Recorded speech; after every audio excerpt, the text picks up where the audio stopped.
ఎప్పుడు అన్నిటికీ ఏడిపే. ఇప్పుడు నేను అంటే ఇట్లా అవుతుంది ఆ భూమి అంతా బీడు ఒకటి వేసిందంటే కాలు రెక్కలు ఎరుగుతాయి మరి.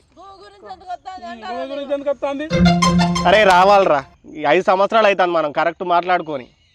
ఆ బీడు భూమి అన్నేమంటుంది, అలా విత్తనం వేసేది లేదు, పంట మొలిసేది లేదు. ఎవరి వాళ్ళు చేసుకోమన్నాం, ఎవరి సంవత్సరం వాళ్ళు చేసుకుంటాను, దానికి ఏమున్నదే. అరే ఒక సంవత్సరం నువ్వు, ఒక సంవత్సరం నేను అనుకున్నావు, అది ఏడవైంది. నువ్వు సపోర్ట్ చేస్తలేవు, నేను సపోర్ట్ చేస్తలేవు. పడ్డాక ఆషాఢం వానలు ఆయట పూనంగా కూడా చూసినా నేను. 3 నెలలు వానశినికి పడ్డాక ఒక్కసారి ముట్లే, అందు నేను పోయి 10 గింజలు పెట్టుకున్నా.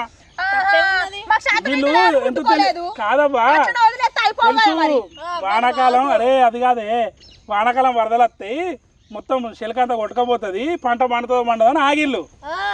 ఇప్పుడు మంచిగా పంట మొలిసేసరికి మాట్లాడతారు. ఇట్లా గింతగానం అనుకుంటారా అనుకోలేదురా. తెలిసే